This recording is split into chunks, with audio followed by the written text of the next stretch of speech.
Good afternoon, everyone. Thank you so much for joining us for our series of Lunch with the Friends live series of video presentations. I'm Chris Knopp, Executive Director of Friends of the Boundary Waters Wilderness. I want to begin by recognizing the continued challenges facing our communities. The COVID pandemic continues to threaten the health and economies of our communities. And following the murder of George Floyd, the serious equity issues that our society and all our communities need to address. We at Friends of the Boundary Waters Wilderness are committed to being a good nonprofit citizen and being part of the solution. Friends of the Boundary Waters Wilderness has been the leader in protecting the boundary waters for over 40 years. And we've been that leader because of people such as yourself.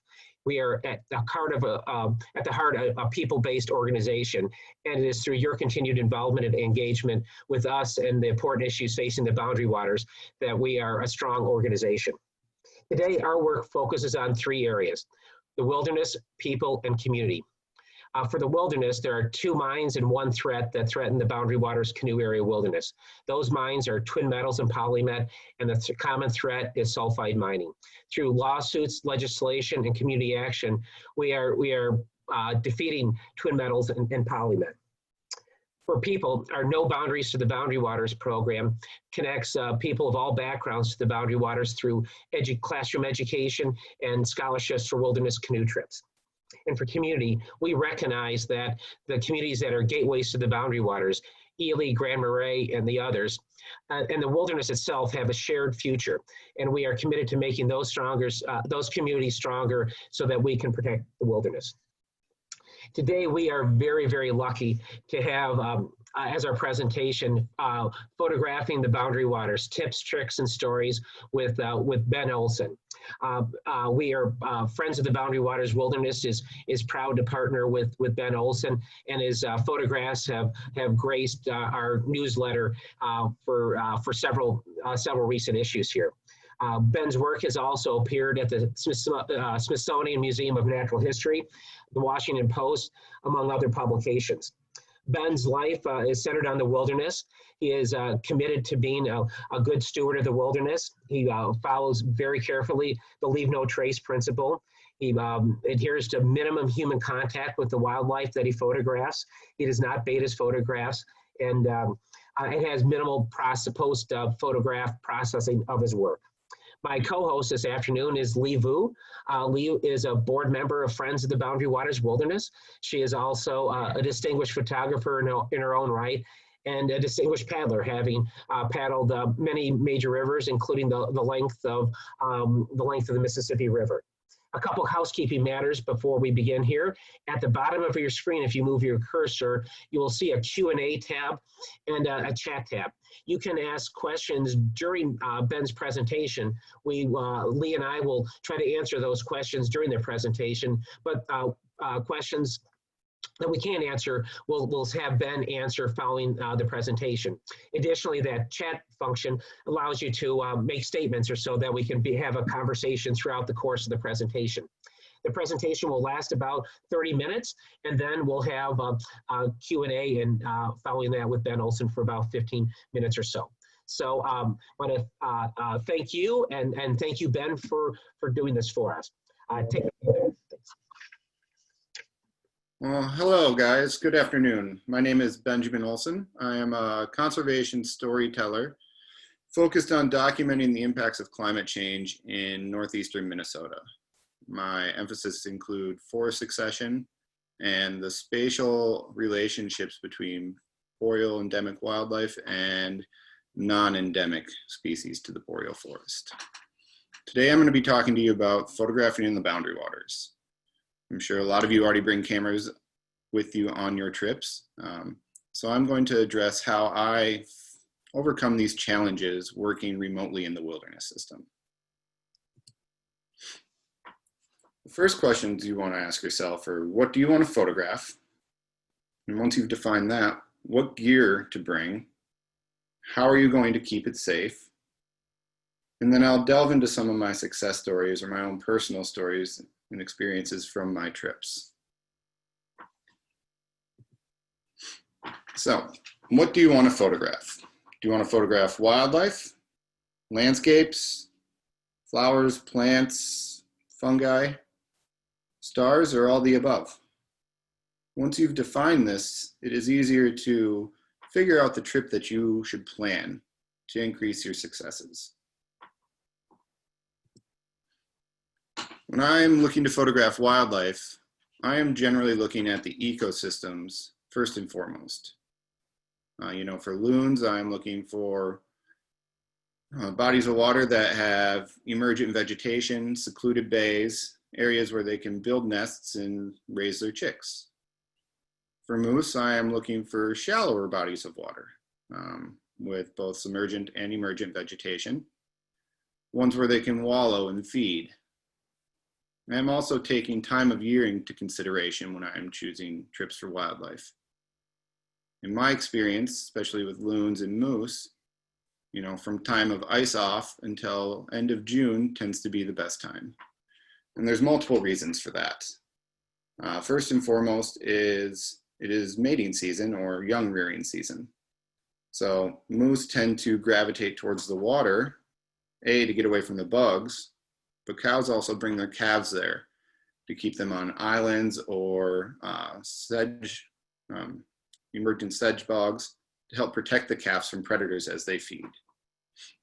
For moose, this time of year is also important because they're eating calcium-filled plants, and these plants help with lactation and antler growth. So a good chance of seeing a moose in the boundary waters would be from June to July.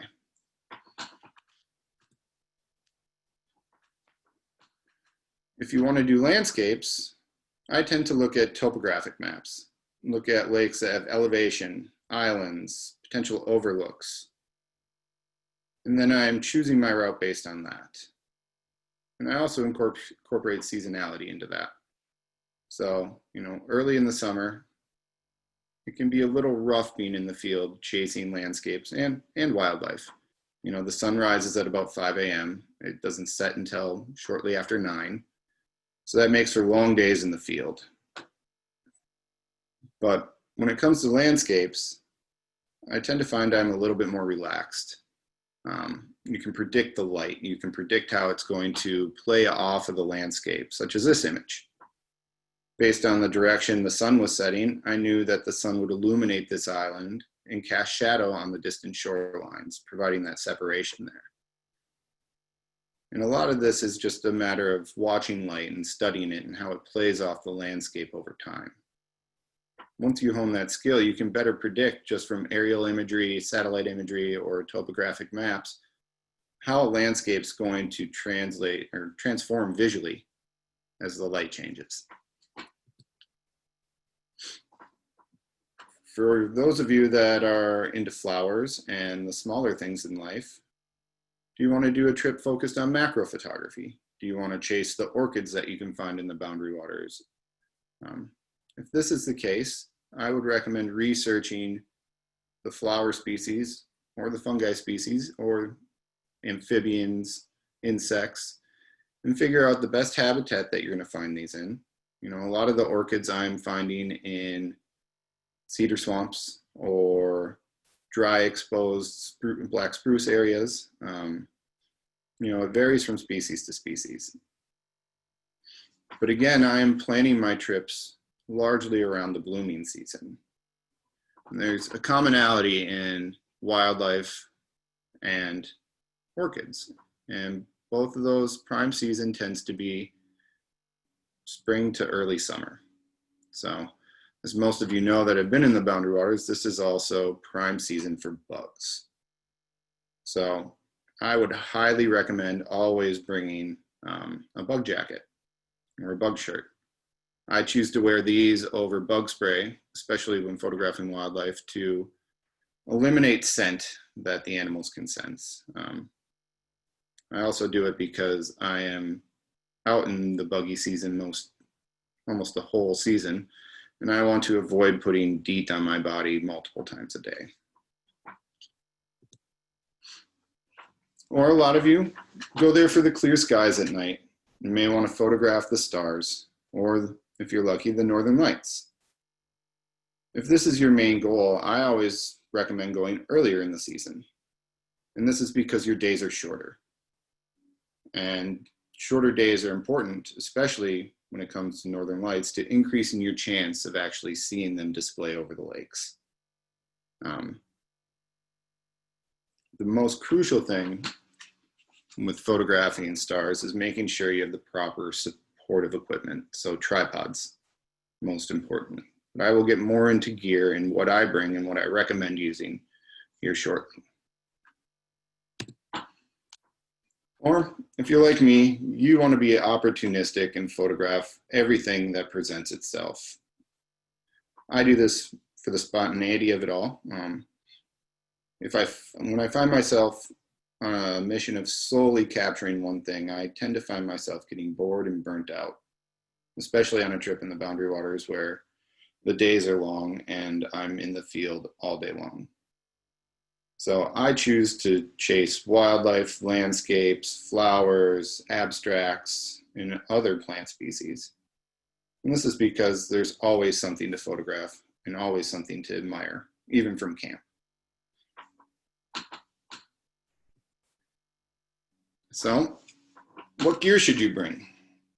When it comes to a vessel to paddle, I personally choose between two. I use a paddleboard when I am more focused on photographing wildlife. It allows me to get lower to the surface and have a lower perspective when photographing them.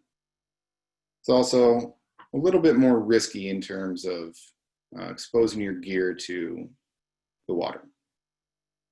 I also use a canoe. I use this when I'm covering larger bodies of water and my gear load is incredibly high. So this image here represents what I typically bring on a trip. Use the paddles as a divider, and the equipment on the right is all of my camera equipment and the Pelican case I store it in.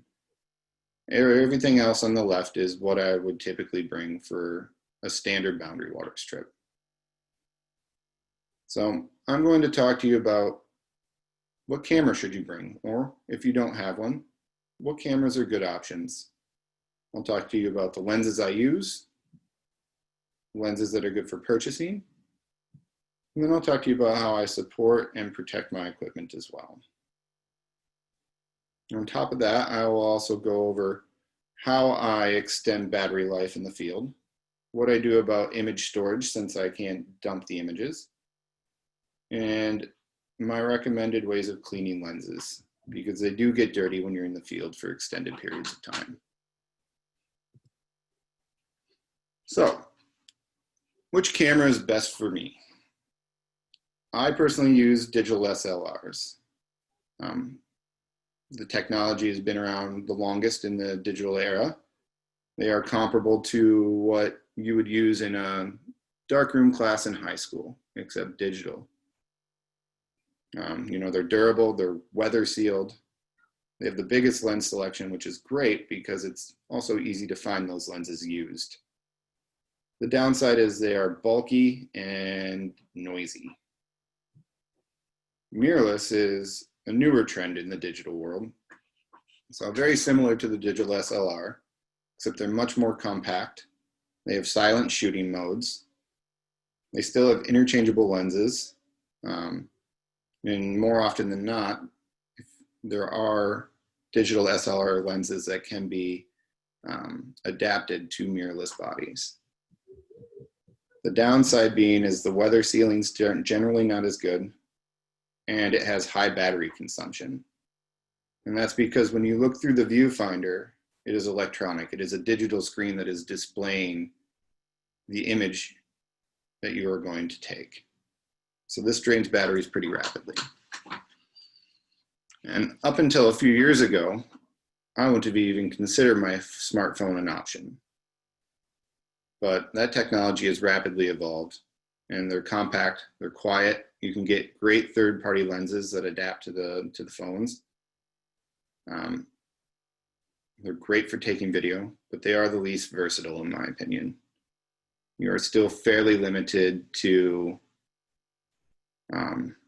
how close you can zoom in on wildlife, or if you want to shoot more in manual mode and have more creative abilities, it can be a little bit more difficult to do and not as obvious as the other cameras. But they are the easiest to operate. So my setup is digital SLR. I am shooting Nikon. I'm shooting a Nikon D850. So I have a 14 to 24 millimeter lens, which is ultra wide angle. I use this mainly for landscapes or photographing within forests.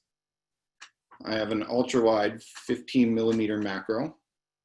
This allows me to photograph small things such as plants, amphibians, mushrooms, but still be able to include their environment. I bring a 24 to 70 millimeter, which I typically use for portrait work with people or more intimate landscape shots. I use a 70 to 200 millimeter as well. That's kind of a mid-range telephoto lens. It's very versatile for landscapes, close encounters with wildlife, and great for portrait work with people in the wilderness. I also have a 105 millimeter telephoto macro. So the macro lenses allow me to focus incredibly close on the subject matter. So I could be looking at something that's 3 inches tall and fill the entire picture up with that subject. I use the 105 millimeter because it gives a cleaner look to the image. It isolates it better and gives a clean background. And then finally, I use a 500 millimeter lens for most of my wildlife work. So as I mentioned before, if you chose to go with mirrorless, the lens options are very similar to digital SLR. Used lenses can be a little bit more difficult to find with mirrorless since it's newer technology. And you're a little bit more limited on lens range. So you may have a harder time finding the versatility that you want in your lens lineup for your camera. And also, as I mentioned, digital SLR lenses can generally be adapted to mirrorless cameras, depending on the brand. So the most common adaptable mirrorless cameras would be Nikon, Canon, and Sony. If you choose to use a smartphone, I'd recommend a third-party company called Moment. They create not only lenses for your phone, but they create cases that also allow these lenses to attach to your phone. The cases can also come with a built-in battery pack extending camera life on your phone. If you haven't checked them out or seen them on social media sites, Moment makes quite an impressive range from macro to cinematic lenses, short telephoto lenses, and even specialty lenses that give a certain appearance or look to the image or video that you're recording that you won't be able to get otherwise. So this is what my equipment looks like. I have one lens missing here. It's out for repair. That would be the 70 to 200. So these are the lenses in the body that I use. Total weight of these not packed up is probably around 15 pounds. If you had the 70 to 200, I'm probably pushing about 18. So next thing we're going to touch is how do we protect your gear? You could use a Pelican case as pictured below. It's the most durable, it's waterproof, and they typically float with a maximum weight in it. So I think my case can have 40 or 50 pounds of gear in it and still float if the canoe were to tip. The downside is it's really bulky. The cases themselves, depending on how much gear you bring, can add anywhere from 5 to 15 pounds. Mine is toward the higher end. And then you have the issue of transporting that case as well through portages. So I started using the Granite Gear bare barrel bag. It holds my Pelican case perfectly, gives me the support I need to carry that 60-pound box through portages. But it does take up a lot of space, and it leads to more exhaustion because of the added weight. Dry bags are a more economical choice, I guess. They're more compact, they're lightweight. The downside is they can rip or tear. If you were to drop the bag on a portage, your gear is not going to have the same protection, so you run the risk of damaging that gear. And I find getting gear out of those bags and getting it set up to photograph is a lot more difficult and time consuming.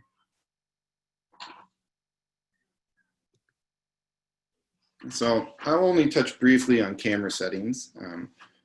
Please feel free to ask in the chat if you have any more questions, or you can email me in depth. So there are 4 main settings that people typically choose. So I use manual, so that means I control everything. I control how sensitive the camera is to light, which in turn dictates the kind of depth of field I can have and the shutter speed I can have. This allows me to, for instance, with this flower, choose a shallow depth of field, which gives me a faster shutter speed to freeze any movement of that plant. But it also gives that nice clean background you see there. If you don't want to have to sit there and think about how those 3 variables play together, film speed, shutter speed, and aperture, you can go to aperture value. This is where you choose the aperture, or you dictate the kind of depth of field you want for your image. And the camera sets the shutter speed and the film speed accordingly to that. The downside of allowing the camera to choose 2 variables like that is you may not completely get the result you want. The next one would be shutter value. So you choose the shutter speed. This would be important if you were photographing wildlife and you wanted to make sure your shutter speed was fast enough to freeze a bird flying or a moose running. You would set that shutter value or that shutter speed to what you would think you would need to freeze that motion. And the camera would adapt your aperture or your depth of field and your film speed to allow that to happen. And finally, you can shoot in fully automatic. Cameras this day and age are pretty foolproof at getting you the proper exposure of an image in fully automatic. The downside is it's not going to take into consideration what you're actually trying to photograph.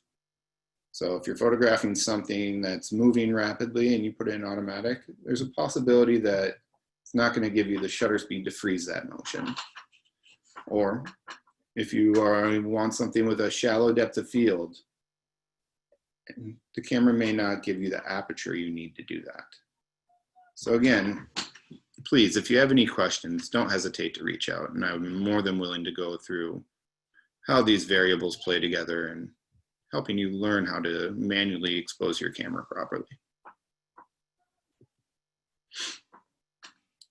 So the hardest part, and this is something I overlooked when I first started doing my solo trips in the Boundary Waters, and that's the realization that 99% of your work is going to be done from the canoe.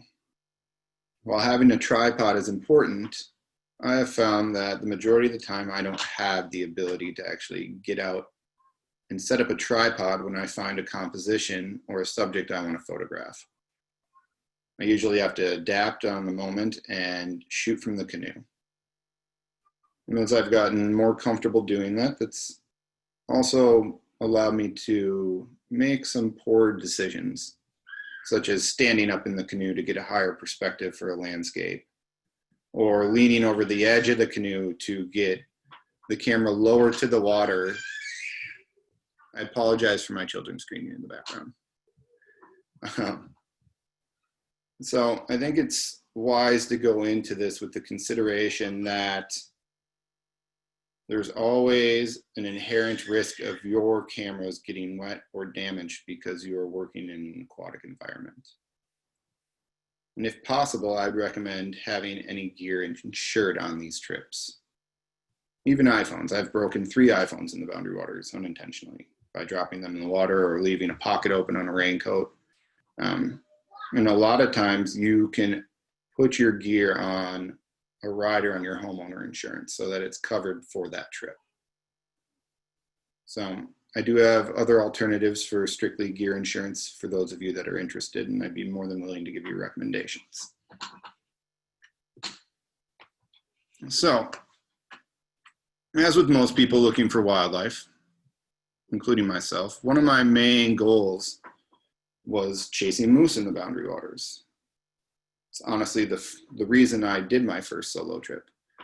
And this has become kind of a lifelong passion now, where I've been chasing these animals, learning habitat, understanding their behavior throughout the different seasons in order to increase my successes of A, seeing these, and B, photographing them.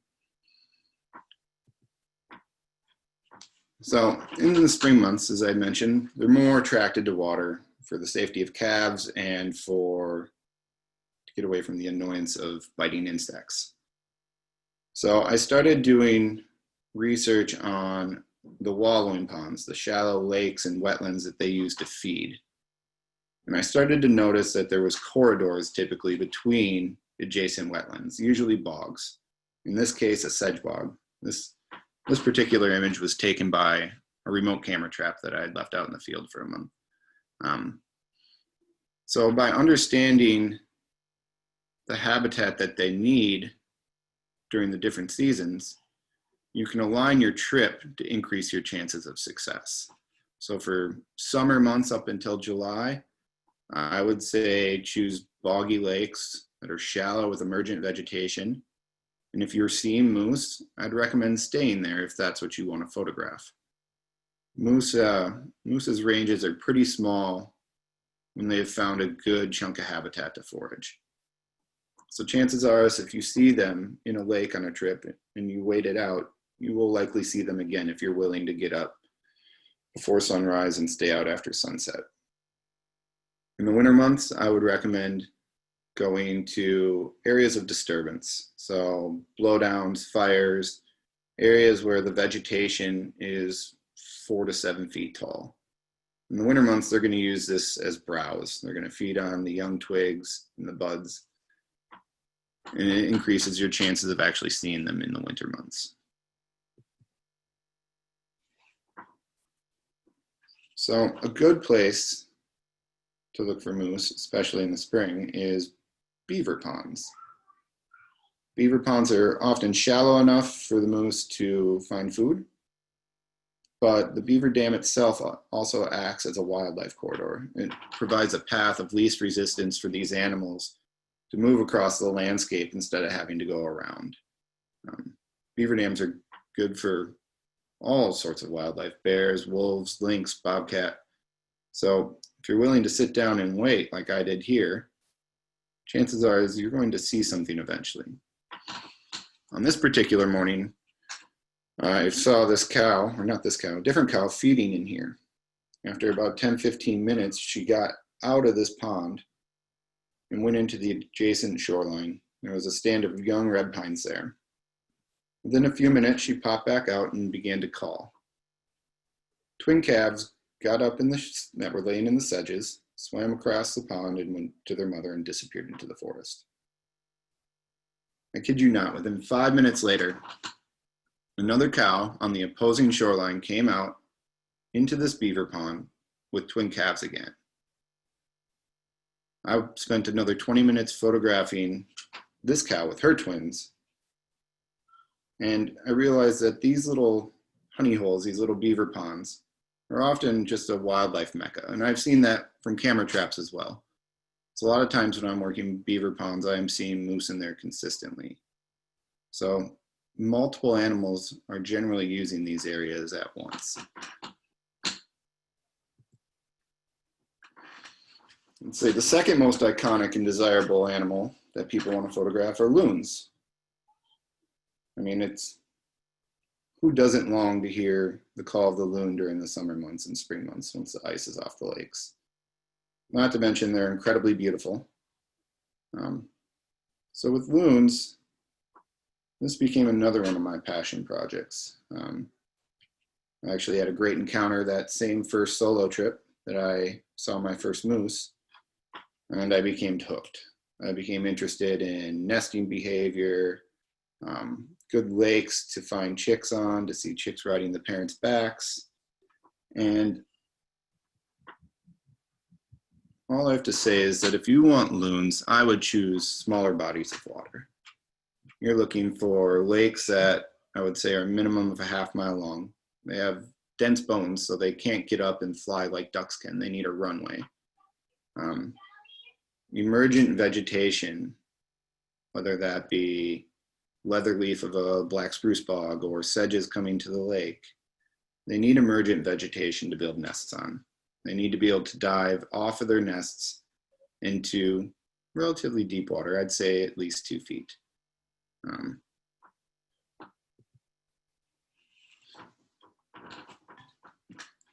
And I want to touch on one last thing here, and that's ethics. As Chris mentioned, I abide largely by leave no trace. So I don't bait wildlife for photographs. I don't use scent lures. I don't call them in. And in case of this image, where I am very close to this nesting loon, all this is done with advisement from biologists. I research my subject, and talk to biologists heavily, and talk about the pros and cons of doing this. Here I wanted to illustrate intact shoreline and what that looks like for loons, and use that against, development or the removal of aquatic vegetation for sandy beaches and developed lakes. But I do not advise doing this. This loon here took me the better part of 40 minutes to approach. I landed my canoe 40 yards away, got neck deep in the water, and slowly pursued this loon in 5-foot increments over the next half hour or so. And learning when animals are disturbed or bothered by your presence is the most important.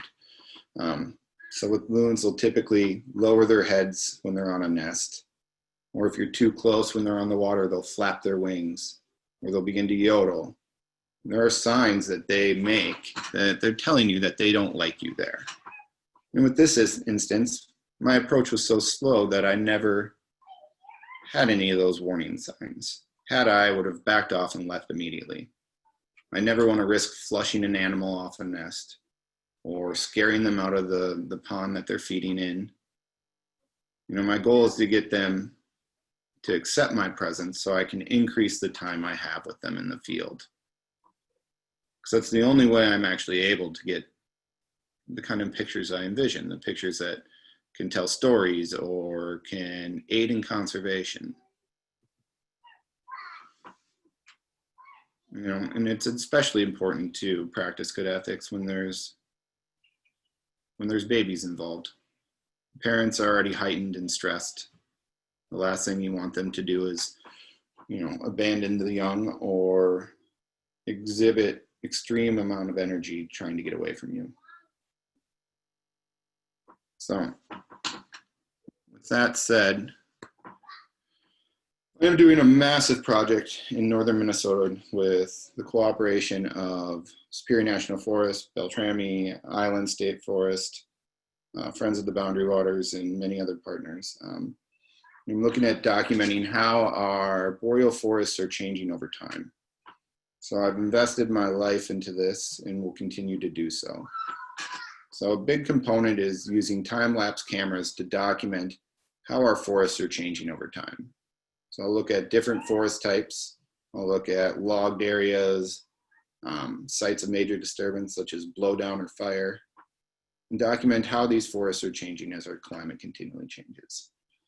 I'm also looking at spatial overlaps of many species. So the iconic relationship would be the relationship between moose and white-tailed deer, and how white-tailed deer are impacting our moose population. The second iconic one would be spatial overlap of lynx and bobcats. The two have been hybridizing in this state since the early 2000s. And my goal is to create visuals that corroborate and can accompany the research being done in this state and be used for educational purposes by the state, the Forest Service, universities. So if you're interested in learning more about that project or making a charitable contribution, please visit the Blue Earth link there. Otherwise, prints and greeting cards are available on my website. So thank you for your time today, guys, and I am more than willing to answer any or all of your questions.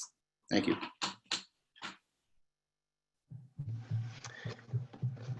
Great. Thank you so much, Ben, for that great presentation. We'll get to some, there are several questions that participants have here. Lee, if you would turn my video on here, here for a second, so I can start my video as well. And I will, Lee and I will go through some of the questions that we have here. Before we begin the specific questions, Ben, here, so to get back to your project that you're working on here. So it's a long-term longitudinal study looking at the effects of climate change, right? And so how many years do you anticipate your study going on? Well, I've spent the last 5 years, 5 to 7 years developing the project, getting the research permits, and now I'm working on getting the funding for the equipment. So I'm 5 to 7 years in. My goal with the time-lapse cameras documenting in succession is that they will run the remainder of my life. My goal eventually is to create a nonprofit for visual storytellers in boreal forests and to create a team that can do this on an international level. Since our boreal forests wrap circumpolar around the Earth, I think it'd be important to tell those stories on a global level. Great. And what we have on the website here, you're working through a nonprofit, and so that contributions to this site are tax deductible, and they'll support your work that you'll provide updates on periodically throughout the span of your life, right? Correct. And you know, especially with the time lapse work, most of that is donated and given pro bono to nonprofits, to educators, to the DNR, to the Forest Service, to use for educational components. The whole goal of this is to raise awareness and to show people that these changes are occurring. You know, one thing to read it in a study, it's another thing to complement that study with a visual aftermath. Super. We'll get to some of these questions here. One question starting off here. Would you talk a little bit about winter photography and some of the techniques you use to deal with the colder temperatures and some of the exposure issues that you deal with in such a bright white climate then? Yes. So with colder temperatures, obviously, it sucks the battery life. It just drains it. So I carry at minimum 5 batteries on me. I'll have one in the camera, and in the winter, the remainders will actually be on my body, remaining warm. And I found that as one battery drains, if you warm it up, it'll generally have some life to it left. So I tend to recycle them as I use them. When it comes to exposures with snow, I actually find winter to be the easiest to expose in. And that's because if you know how to properly meter, in your camera you'll see a meter on the bottom that ranges from 0 to +3 and from 0 to -3. So essentially this is representing a tonal scale, with whites being at the higher end of +2 to +3 and blacks being at the lower end of -2, -3. So when I expose for the winter, I just point my camera at a blank patch of snow and I set my meter to +2. And then it exposes properly for snow. Now, obviously, if you go from an open area to a forested area, the light's going to change, but the principle applies still. So you just re-meter on that snow over and over again. And I put it +2 to +2 1/3, and generally my whites come out white then. And so what's happening then is the meter is being tricked a little bit by the snow and would otherwise underexpose it. So by doing it +2, you're giving it more light, and so that gets you at the right exposure, pretty close to the right exposure that you're looking for. Correct. Yeah, and especially if you're shooting in an automatic mode where you're allowing the camera, there's different metering types, and I can go much more into depth if you want to reach out to me. But I use something called spot metering, which means 1% of my frame and my camera, that center dot when you're looking through the viewfinder, is what my exposure is being based off of. If you have evaluative metering, it's taking the whole frame into consideration. So if there's, a tree in there with some snow, it's going to take both of that into consideration and adjust your exposure based off that. But the general consensus is that, with any metering, whether you're doing manual or you're doing an automatic mode, if you adjust that meter scale to the tonal range that you have, so if I, for instance, in this case, if I want to make it darker, I would bring that down to the negative end of the scale. If I want to make it brighter, I bring it to the positive end. Lee, do you have a question teed up there from one of our participants? Yeah. Let's talk about when taking pictures of the stars, what are your recommended settings in manual mode? So, short answer would be if I'm using a tripod and I just want the stars to be bright and not have any movement, I would typically do ISO 1600 f2.8 if your lens is able, and 15 seconds. I find anything after 15 seconds, you tend to get a little movement in the stars. If you have a newer camera or a higher end camera, you could put your ISO higher, increase that sensitivity, and you could either change your aperture to give the scene more depth of field, or you could do an even shorter exposure. So generally I would do ISO 1600 as a starting point, f2.8, and about 15 seconds. And if that's still looking dark, then lengthen your exposure or jump your ISO up to 3200.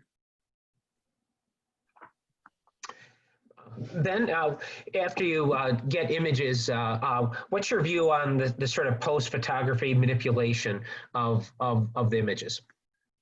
So I have no problem with people doing image compilations or creating visual art in Photoshop afterwards. For the sake of my work, my adjustments have to be pretty minimal. So I'll do selective, dodging and burning on the subject itself, removal of dust spots that were on the camera sensor, and then just small adjustments in contrast and saturation. And the reason I do that is because when it comes to publishing work or entering them in international contests, if I've done any major manipulations that stray away from the reality of the experience or the scene, it won't get published. They won't accept anything that's heavily photoshopped, especially if you're doing something more journalistic or trying to tell a natural history story. They won't accept stuff that's been heavily manipulated. Okay. Do you have another question teed up there, Lee? What are your opinions about using point and shoot cameras compared to the other suggestions that you have recommended, like mirrorless, DSLR, or phone? I think there are many great point and shoots. I think the biggest thing you want to consider when you're looking at point and shoots is the zoom. So they kind of make it tricky. There will be optical zoom and digital zoom. You always want to have optical zoom. That means it's actually using the lens to zoom in on your subject. If you're using digital zoom, what it's doing is it's magnifying the sensor. So essentially it's taking away image quality and image data. It's going to give you a smaller file and it's going to degrade image quality. So I've used point and shoots many occasions. I just would always make sure that it's optical zoom. That would be my only critique. I know Canon makes quite a few great ones. And if you're willing to spend upwards of $700 to $900, you can get ones that give you a lot of the same features as mirrorless or digital SLR. You just won't be able to switch your lenses.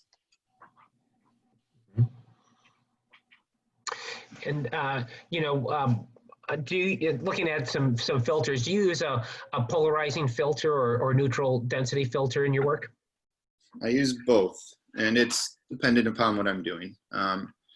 So if I want longer exposures, I'll use a neutral density.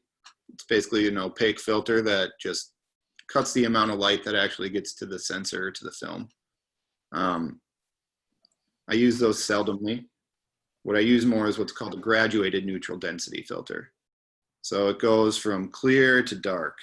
And with a special filter holder, and this is for landscape photography, I'm able to pull that filter down in front of the camera lens. Actually, I might even have it.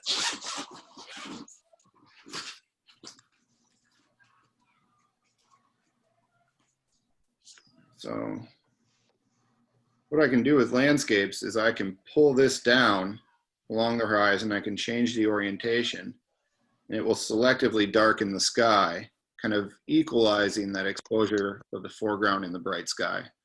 This helps a lot at sunsets when you're shooting towards the sun. And then I probably use circular polarizers the most just to cut glare.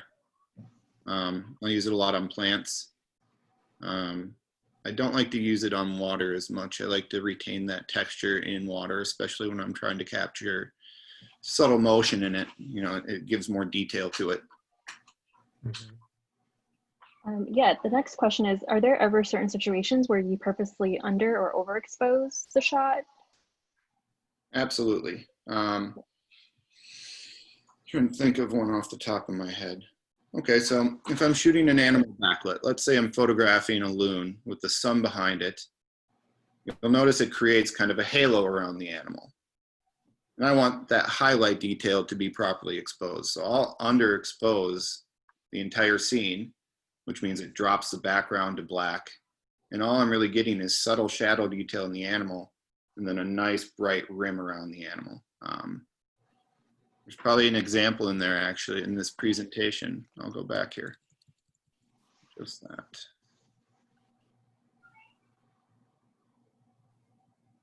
So this would be an example of that.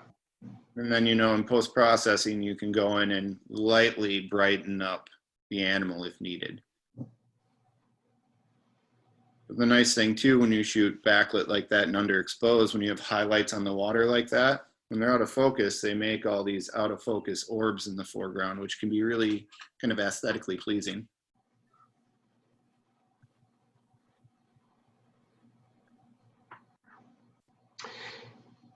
You know, Ben, maybe going to your, thinking about the when you're photographing moose, and maybe take us through some of the settings that you use. If a moose is sort of moving quickly through the water, you know, how are you freezing that image? What are your settings in that circumstance that you might typically go to? Yeah, absolutely. Oh, let's see. Try to find a good example here. Won't necessarily be moose, but so like the great gray owl here in the middle right edge. You know, here I'm choosing to actively expose for those highlights and have everything else turned to shadow. So in a situation like that where I know I need a fast shutter speed, I'll open my aperture wide, which means it's the aperture number is the smallest possible on that lens. So it also means the least amount of depth of field. But that lens, essentially, when you open an aperture on the lens, the smaller number means the bigger the hole, which means more light hits that sensor, which means you can have a faster shutter speed. If you want more depth of field, that hole closes up and it lets less light in, which means you need a slower shutter speed or a higher ISO. So typically when I'm shooting animals moving like that owl, my shutter speed is very high. So in that case, I think about 1/1000th of a second or 1/1600th of a second. My ISO is at 1600, and then my aperture was at 5.6. So the bird's face is sharp. The edges of the wings going out aren't. So you lose that full depth of field. But it's just kind of an inherent loss when shooting with longer telephoto lenses like a 500 millimeter.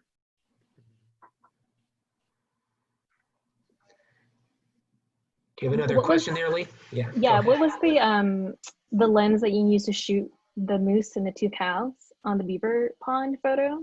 Mm-hmm. They want to know which one? Yes. So it's this one here on the bottom in the camouflage. So up until a year ago, I photographed with Canon for 15 years. I used to have one of those monster 600 millimeter lenses that with the lens had extended are almost 2 feet long, 30 inches. And I got sick of wielding a 10-pound camera system handheld in a canoe. You know, I brace my tripod across the canoe frequently to shoot with longer lenses. But I switched to Nikon last year because of that Nikon 500 millimeter PF. So my 600 was an f4 lens. The aperture was f4, so it was wide open. This 500's a 5.6, so it lets in half as much light as the 600 did. The plus side of that is that lens weighs 3 pounds versus 8. So it's easier to hold. It's also lengthwise half as long. So it's just more suited for the kind of work I do working from canoes and bushwhacking and hiking. I got sick of carrying 60-pound packs all the time. And I found too, you know, that loss in aperture from f4 to 5.6 wasn't a big deal to me.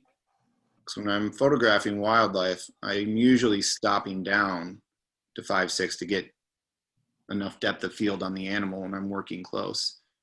If I shot wide open at f4 on a 600, all I get is a sharp eye. I won't get sharp beaks or, you know, the outer rim of the animal that's being backlit. So it wasn't, I didn't see that loss in one stop in aperture to be that bad. Great. Ben, maybe we can go to the last panel here.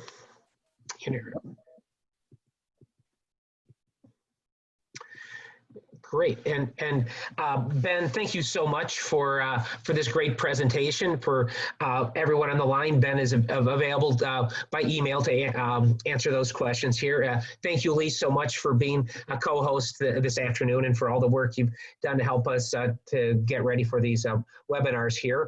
Our next presentation, everyone, will be on July 8th, so we'll take a little time off around the 4th of July holiday here, and it is Democracy Dying in the Dark: Uncovering the Secret Twin Metals Trump Administration War on Environmental Protection. And it is by Louis Galdari. He's a Brooklyn-based filmmaker, and he's done some path-breaking work using the Freedom of Information Act to uncover what is happening with the Twin Metals proposed sulfide mine at the edge of the Boundary Waters. So you will want to see this presentation here. I want to thank all of you for participating this afternoon. This presentation will be available on our website. We will also send an email link of the recording of this presentation, so you can stop it and get some of those tips there in depth, and share it with friends and family as well. I again want to thank Ben and Lee for all the work you've done for Friends of the Boundary Waters Wilderness. Thank you so much again, and everyone out there, thank you so much for being part of this. You are the strength of Friends of the Boundary Waters Wilderness. Have a great afternoon. Bye, everyone.